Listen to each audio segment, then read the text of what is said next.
como prometido, a gente vai falar sobre grãos e clima, vamos falar sobre pecuária e clima e, claro, como isso tudo impacta os seus negócios, o andamento do seu dia a dia, da sua gestão, da sua formação de preços. Para nos trazer esse panorama e principalmente os sinais de alerta que estão ali no front do produtor, no horizonte do produtor, está conosco na manhã de hoje Alberto Pessina, que é consultor de mercado e fundador da Agromove. Alberto, seja bem-vindo ao Bom Dia Agronegócio, ao Notícias Agrícolas, é um prazer recebê-lo. Muito obrigado, Carla. Prazer estar aqui com vocês mais uma vez. Prazer é nosso. Alberto, como é que você está avaliando esse momento, onde a gente tem relatos dos mais diversos em função do clima, impactando a gestão e o planejamento do produtor brasileiro? A gente pode falar isso para soja, a gente pode falar para milho verão, para milho segunda safra o ano que vem, já com a sua janela muito comprometida, pastagens sofrendo. É um momento de alerta para o agronegócio brasileiro? Sem dúvida, né?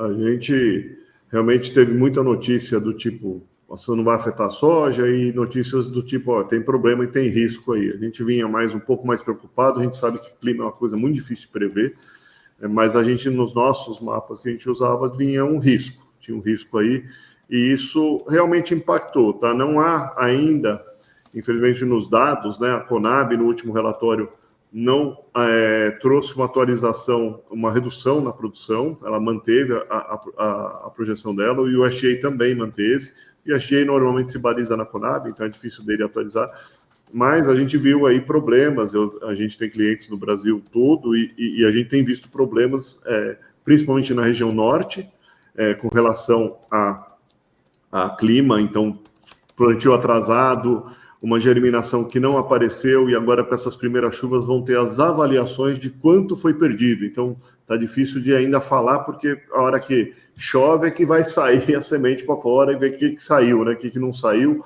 ou o que começou a sair e morreu, né? Então as avaliações devem sair agora nos próximos dias. Acredito que a Conab deve soltar uma revisão para baixo, para dar um primeiro sinal. Provavelmente a Conab vai ser conservadora, não vai baixar muito. Ela deve, normalmente, ela solta uma primeira e depois de uma segunda avaliação, se ela perceber que é pior, ela vai soltar uma segunda avaliação aí piorando. Então, nós só vamos ver um verdadeiro efeito Conab, provavelmente lá em janeiro. Dezembro, talvez, um início dessa avaliação. Então, isso vem para a soja, provavelmente. No sul, também relatos de perdas com excesso de água, né? Então, atrasos de plantio, muitas doenças, fungos e tudo mais, isso está acontecendo. Também não há uma variação aí do tamanho, mas a gente vê que no Brasil aí a gente está aí, a nossa janela de plantio de soja em média termina ali dia 12, dia 15 de dezembro, e nós estamos aí até dia 24 com mais ou menos uns 15 a 20% atrasados em relação ao ano passado. Então há um atraso. Esse atraso ele causa automaticamente algumas janelas futuras, né? Então, a janela do milho começa a se fechar.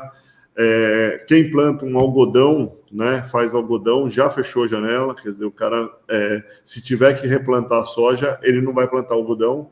Então, ele vai ter que optar entre sair da soja agora e esperar para entrar no algodão. Então, alguma perda vai ter. A gente não tem um número ainda, mas alguma perda vai ter.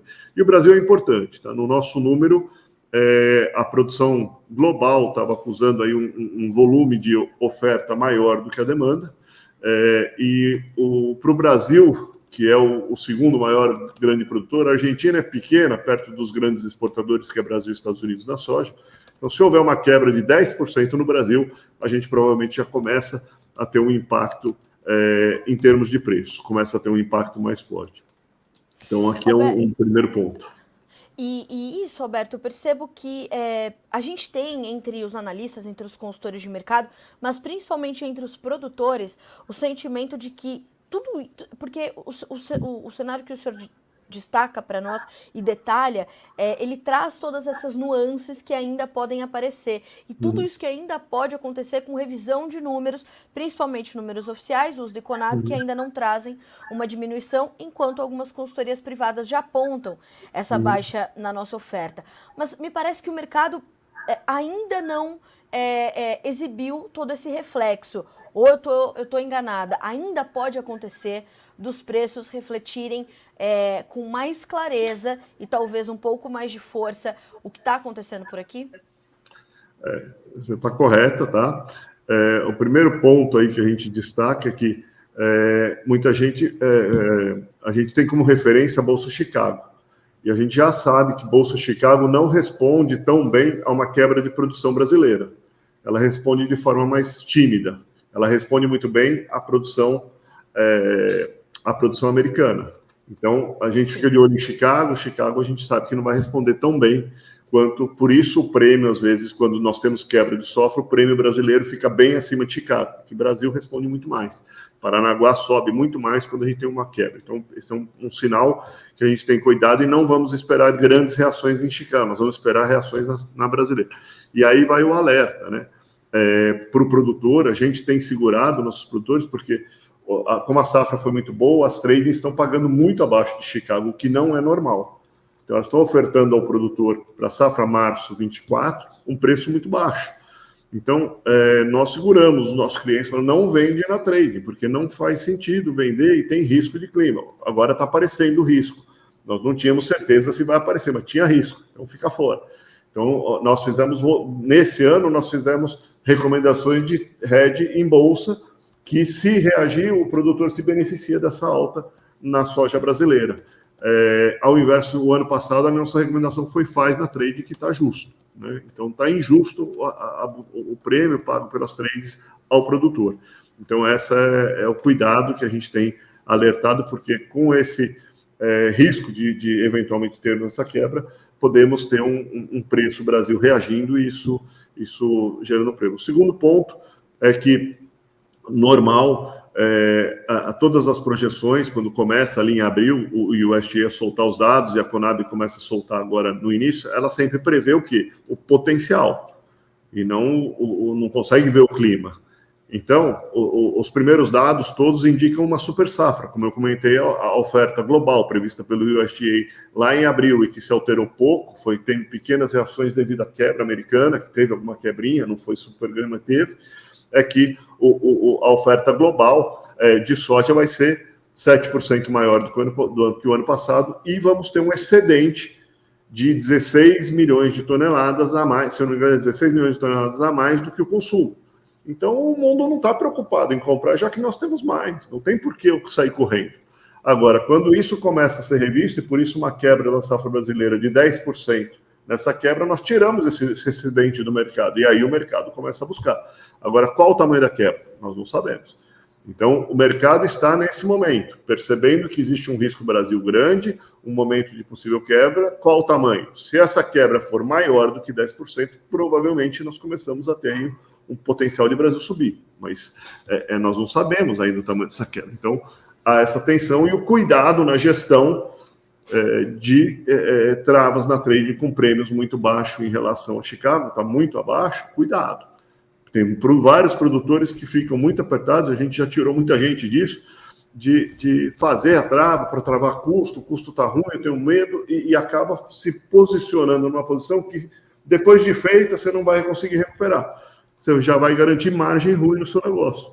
Então, esse mau posicionamento é uma preocupação e é uma gestão que deve ser feita com muito cuidado. Então, o que fazer? Qual a estratégia usar? Eventualmente, usar uma bolsa, usar a própria trade, ou usar outras ferramentas de mercado, opções, são estratégias que podem ser combinadas de acordo com o ambiente de mercado.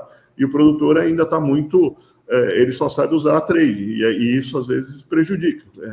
A gente tem visto muitos fechamentos de balanço no final, com resultados ruins, porque ele travou um preço ruim e não se beneficiou da alta.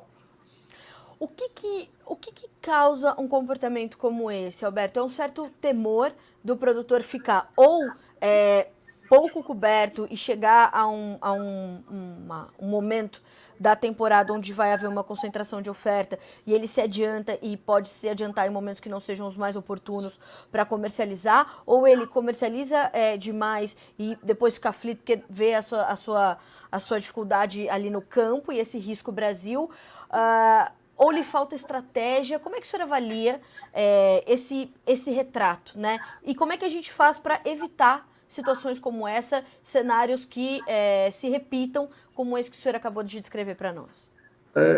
Primeiro é o medo de não pagar a conta, né? Quando o preço cai muito, as margens do que ele comprou estão pequenas, então ele tem medo de não conseguir pagar. Então ele vai lá e acaba fazendo a única estratégia que ele sabe usar. O segundo é a falta de ferramentas, né? Ele não sabe como usar as ferramentas, ele não tem. As informações são muito.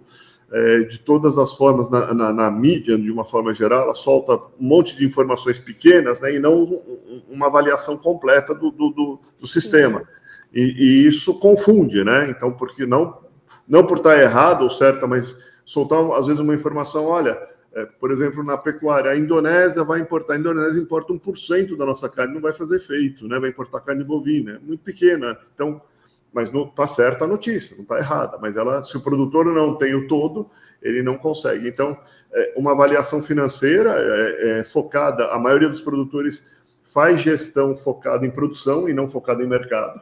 Então, há poucos indicadores de gestão financeira focada em mercados para ajudar ele. A gente tem um modelo que temos criado e ajudado muito produtor a começar a olhar para fora da porteira. O segundo passo são essas informações de várias estruturas do mercado, né? Diferenciais de base, usar a ferramenta aproveitando desses momentos, são formas que ele pode construir uma estratégia que ele se beneficia dessa alta. E a maioria deles a gente percebe que é muito focado em produção, não estruturou a forma de gerir o mercado. Então, há uma falha muito grande nessas formas dele usar o que o mercado muitas vezes já oferece para ele. O terceiro ponto é que há uma gama de gente, muitas vezes, ofertando as ferramentas, mas que não conhece o sistema produtivo do produtor. Então, eu te ofereço uma ferramenta de opção, você está com medo de que o mercado vai subir, faça isso aqui na ferramenta. Mas ela serve para essa situação atual do produtor? Ele está olhando o balanço do produtor, ele está olhando o sistema produtivo do produtor? Então, ele está... É como se eu fosse... sou um profissional desta área, eu te falo como se usa, mas eu não sei, não conheço o seu negócio, né? Então eu não sei se o que eu estou te sugerindo é bom para você, né? Então há esse descasamento entre as estruturas que eu acho que é não é uma falha, enfim, ele existe. A gente é que tem que começar a entender os dois sistemas para conectar essas pontas e elas serem mais eficientes, vamos dizer assim.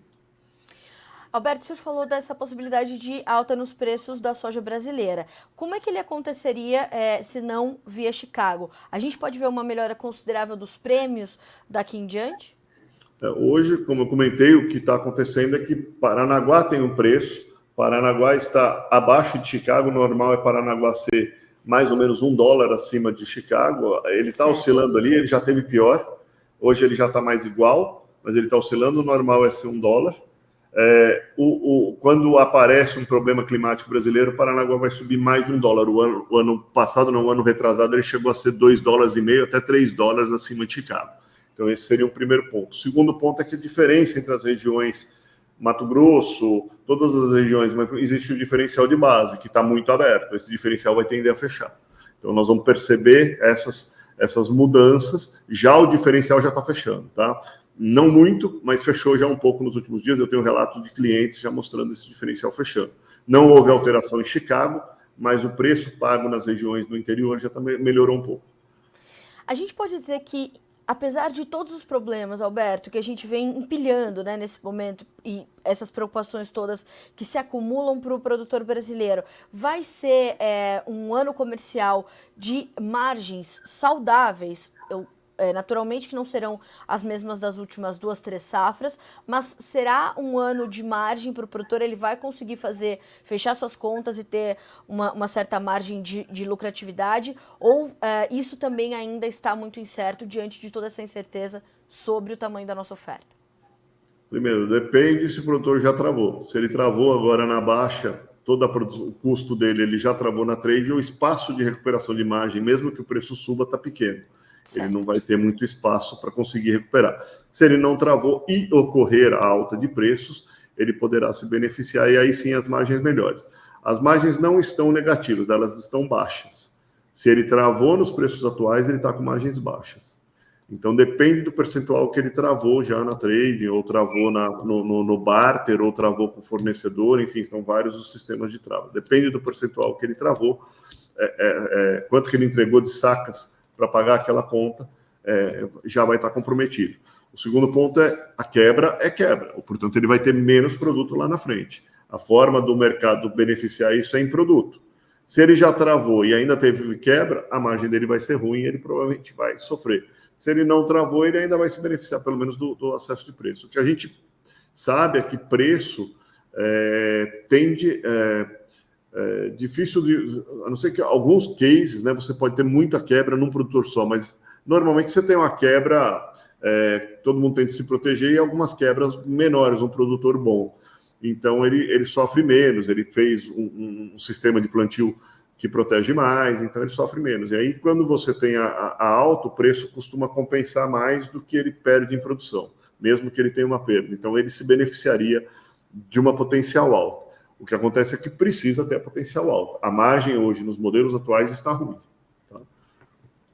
Alberto, como é que a gente avalia da perspectiva da pecuária? A gente tem visto que essa condição do clima, essas irregularidades muito agressivas, tem prejudicado também as pastagens, por exemplo, e isso eu queria saber do senhor se já mexe efetivamente com os preços da arroba, que tiveram um 2023 bastante difícil, e como é que isso se encaixa no cenário que composto, né, pelos fundamentos que já são conhecidos pelo mercado e para esse atual momento deste mercado especificamente?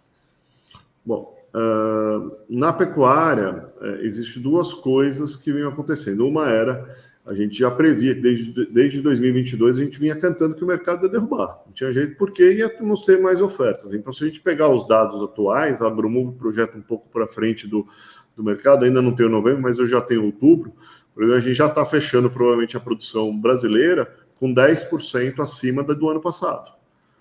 A exportação foi 3,88%, 4% menor do que a do ano passado. Portanto, sobrou no mercado interno 16% a mais de carne. Isso tem um impacto de preço negativo para esse ano, não tem jeito. Certo. Então, já era certo essa queda e nós tomamos ações de se proteger nesse momento e conseguir. O segundo é que esse quadro, aparentemente, estamos no início de uma mudança desse quadro. Esse quadro, então, nós devemos não ter quedas talvez tão fortes, ou talvez nem volte aos patamares de R$200 para São Paulo, né, a preço da arroba, talvez nem volte. Ele começa a ficar mais estável, porque o abate de vacas já cresceu, essa grande oferta foi por abate de vacas, e a tendência é que agora comece a ter menos vacas daqui para frente para matar, e isso começa a recuperar preço. Então, a nossa expectativa é que o preço seja mais estável no primeiro semestre do ano que vem. O segundo efeito é esse um pouquinho de clima. O que acontece é que, primeiro, as pastagens a qualquer chuva elas respondem muito bem. Então, o pessoal está reclamando de chuva no norte, mas a gente tem que lembrar que do centro-oeste para baixo, do meio do centro-oeste, ali do Mato Grosso do Sul em geral para baixo, choveu muito. Então, teve boas chuvas do centro-oeste, do Mato Grosso do Sul para baixo, e chuvas ruins do Mato Grosso do Sul com Mato Grosso, né? Mato Grosso para cima, chuvas ruins. Então, é mais ou menos uma parte grande do rebanho está lá para cima e temos uma parte aqui embaixo. Então, aqui, provavelmente, a resposta será um pouco melhor. O que a gente tem que lembrar é que a pecuária não é que nem a soja e o milho. A pecuária, ela pode suplementar o animal. Nós estávamos com milho barato nesses dias atrás em cima do mercado. A relação de troca, arroba de boi e o milho estava barata.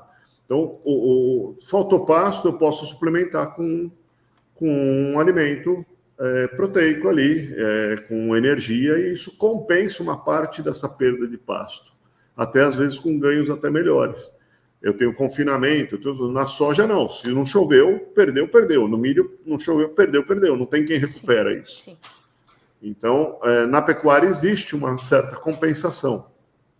Então, o que a gente está imaginando é que isso você consegue fazer um pouquinho de aquilo. Se o preço compensar em cima houver compensação de levar para um confinamento, de levar para uma estrutura de engorda, porque está barato a reposição, caiu muito. Está barato o milho, caiu muito. Então, eu posso eventualmente fazer esse ataque e mandar esse lote para uma engorda ou dar um tipo de suplementação para esses animais e eles compensarem esse momento. Me preocupa um pouco lá na frente, né? Aqui no curto prazo, então, eu acho que podemos ter um pouquinho menos de oferta, mas não estou vendo ainda, nós estamos ainda com excedente de oferta brasileira. O que precisamos e o que foi ruim foi as exportações. Foram muito. O mercado importou menos do que o ano passado num excesso de oferta. Então, tivemos uma oferta-demanda muito alta no Brasil. Parece que agora em novembro melhorou um pouquinho e talvez a gente tenha aí um pouco de melhora aí, talvez no ano que vem, e já uma quedinha de produção de uma forma geral. Se esse equilíbrio começar a melhorar, mais estabilidade, talvez suaves, altas, mas no primeiro semestre eu não estou contando com muitas altas fortes, altas talvez suaves ou mais estabilidade de mercado. E aí nós vamos impactar um segundo ponto que você colocou aí em relação ao mercado global, né? China crescendo menos, e isso foi um dos efeitos. Então, se a gente olhar a macroeconomia, a gente vai ver que a China está crescendo menos, o mundo parou de crescer, o mundo desacelerou nos últimos tempos, os juros estão altos globais, e isso gera um primeiro efeito no primeiro semestre desse ano, de baixo crescimento global. Portanto, alguma queda de demanda. O desemprego de jovens na China está altíssimo, está na sua taxa de 20%, um dos mais altos dos últimos anos. Então, isso gera demanda mais baixa. Por isso, a China está comprando menos do que comprou. E esse impacto provavelmente vai estar no começo do ano que vem. Não estou dizendo que a China vai importar menos. Como ela importou menos, de repente ela pode dar uma atacada. Mas, normalmente, o nosso primeiro semestre também não é o melhor de exportação, é o segundo semestre que exporta mais. Então, o primeiro semestre eu acho que ainda é suave, em termos de demanda, talvez aí nesse quadro geral, mas também vamos encolher um pouquinho, vamos estabilizar essa oferta, então o mercado vai se equilibrar um pouquinho, nós não vamos vir com gaps de ofertas maiores. Se tiver um pouquinho de quebra por causa de um clima, por causa de alguma coisa, nós vamos ter então esse cenário de talvez uma suave alta aí no mercado. Então, está um pouquinho nesse quadro o meu primeiro cenário para o primeiro semestre aí do ano que vem. Eu gostaria de entender um pouquinho mais, de ouvir mais o senhor falar sobre pecuária, só que pelo meu tempo eu vou puxar um outro gancho aqui que também é importante, que é a condição, eu queria que o senhor fizesse essa avaliação de se a gente ainda está num momento de preocupação ou esse momento já passou porque a gente já entendeu, que é a condição do conflito Hamas-Israel. Como é que o senhor está avaliando, Alberto? O senhor acha que nosso agronegócio ainda tem alguns sinais de alerta para respeitar ou o pior, fecha aspas, né, já passou para nós em termos de preocupação e o que poderia vir de dificuldade em relações comerciais e tudo mais? Como é que a gente avalia o atual momento do conflito para o nosso agronegócio? Primeiro, eu acho que eu já tinha colocado, acho que aqui com vocês em outro programa da Notícias Agrícolas, né? Mas eu acho que esse conflito, ele ficando ali entre Israel e Jordânia, ele não gera grandes impactos, tá? Israel consegue exportar pelo Mar Mediterrâneo ali. Se tiver um problema no Mar Vermelho ali, talvez afete um pouquinho, mas muito pouco, eu acho. O problema está se isso se expandir, né? E aparentemente isso vai, eu tinha dado essa opinião e acho que ainda deve continuar algo similar ao que tem entre Rússia e Ucrânia, que está ali entre os dois, mas não se expandiu para algo maior. Se não se expandir para algo maior, né, se Jordânia e Israel, o impacto provavelmente será pequeno, né? Então, se ficar ali, ok. Me preocupa muito mais os impactos de Ucrânia e Rússia, que são grandes fornecedores tanto de insumos, petróleo, quanto insumos agrícolas, como trigo, que gera aí um impacto e tem um problema no trigo ali no Mar Negro, de poder não sair. O trigo da Rússia é 30% do trigo da oferta de exportação. Então, se o trigo não tiver, nós temos mais um impacto nos produtos energéticos que são milho. Então, me preocupa mais a região Ucrânia e Mar Negro do que a região hoje, dizer Cisjordânia e Israel, né?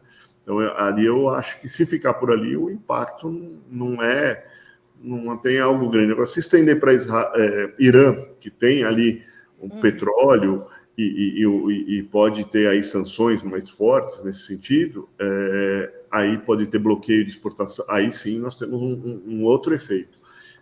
inclusive fertilizantes e outra coisa, porque nós já temos Rússia com problema, ainda vem o Irã junto, aí são 2 grandes fornecedores de petróleo no mundo, né, e insumos agrícolas também. E nas análises dessa semana, o senhor citou esse conflito Rússia-Ucrânia, nas análises dessa semana, ouvi também sobre o rigoroso inverno que tem se desenhado ali para o hemisfério norte, que vem já dando sinais e que também acabam chegando a esses 2 países, podendo comprometer ali a condição logística e a distribuição, podendo agravar esse quadro todo de preocupação com a oferta, né, do que vem de lá. Também está no seu radar essa condição, Alberto? Está no nosso radar, e um outro ponto é a Austrália. A Austrália é um importante fornecedor de trigo e também está com problemas climáticos, com queda de produção lá também. Então, temos aí um radar nesse mapa energético, que é milho e mais esses trigos e o efeito relação trigo-milho, que está no radar e não está simples, está complicado. E, por último, a gente entraria aí nos riscos da safra de milho. É verdade. Tudo isso está sendo levado lá para esse prêmio do milho que já está sendo pago na Bolsa, né? Já está sendo pago. Acho que a gente não imaginou que a gente fosse ver uma retomada tão rápida do mercado de milho. Óbvio, ainda distante dos últimos patamares altíssimos que vimos, mas esse fôlego vir tão rápido, né, Alberto? Para esse mercado especificamente. O milho, a gente estava no radar, já tinha um prêmio, né? Mas a gente não estava recomendando hedges para nenhum cliente, né? E agora, nesses patamares mais altos, a gente vê que as rentabilidades melhoraram bastante, mas existe o risco de perda de produção, então nós estamos adotando estratégia de que se subir ele ganha, mas se cair ele começa a proteger um bom lucro dele. Então tem várias estratégias, por isso que eu falo, a tomada de estratégia de uma ação de garantia de margem, de lucro, ela é complexa, ela envolve todos esses raciocínios, né? Que tipo de ação tomar? As trades não estão pagando bons preços aos produtores, muito produtor vai lá, subiu R$2 no milho, ele estava com 35, passa para 37, ele morre de medo, estou com as margens ruins e faz a trava na trade. Acabou a margem dele, perdeu tudo, já ficou preso lá. E depois ele reclama que o preço subiu e a culpa é da trading que roubou ele. Não, foi ele que tomou a ação errada de fazer a venda na hora errada com a estratégia errada. Então, esse cuidado é que deve ser tomado, né? Qual a estratégia a ser usada e como eu devo. Às vezes a trading é uma excelente opção, às vezes não é. Às vezes existem outras melhores que te deixam aberto a ponta de você surfar na alta, né? Então, esse é o cuidado e a preocupação, e é onde a gente vê produtores tomando ações erradas, e isso prejudica depois a margem dele, né? Ele acaba ficando, preço dos adubos caíram, mas os juros subiram. Tem muito produtor aí que sofreu na queda de preço passada, tanto na soja quanto no milho, porque não vendeu nos preços altos e não viu o cenário de potencial de queda e foi lá e ficou achando que ia subir mais. Então não fez a hedge quando devia ter feito. Caiu, ele ficou negativo, ele está com os números pagando financiamentos, estruturas que ele tomou no passado, com caixa baixo, com fluxo de caixa ruim, e está morrendo de medo de pegar um novo desse. Então ele está muito propenso a fechar custo baixo, a fechar uma estratégia de preço baixo. E se ele travar a estratégia de preço baixo com a estratégia errada, ele não vai surfar na alta. Se tiver, é lógico, né? Então, mas já está tendo, por exemplo, milho subindo, e tem produtor que já travou a entrega de milho 24. Fez a estratégia errada, está perdendo. E por quê? Por medo. Ele está com fluxo de caixa baixo, fez errado no ano passado, está agora fazendo errado de novo. Então, fazendo errado nos dois lados por não olhar a estratégia de mercado de forma adequada. Bom, Alberto, muito bom, e eu tenho certeza que a nossa audiência ficaria aqui, né, ainda ouvindo o senhor falar o dia todo aqui sobre essas boas estratégias. E eu vou já deixar aqui para a nossa audiência que para encontrar a Agromove, agromove.com.br, eu vou deixar o site aqui no nosso chat e também o perfil do Instagram, @agromove, e ali tem todas as informações para quem quiser aprofundar essas análises, essas estratégias, essa gestão e fazer negócios mais conscientes, né, Alberto? Já estão aqui os caminhos, e aí quem estiver conosco nos acompanhando e quiser saber mais, pode buscar essas duas plataformas, né? Sim, ali tem as formas de contactar a gente, WhatsApp, existem os canais ali. Agradeço muito, Carla, pela oportunidade aqui com você, foi um prazer, e estou à disposição aí para outras oportunidades. certamente estaremos juntos. Obrigada mais uma vez, Alberto. Bom final de semana para o senhor. A gente continua monitorando tudo por aqui. Até mais. Até logo.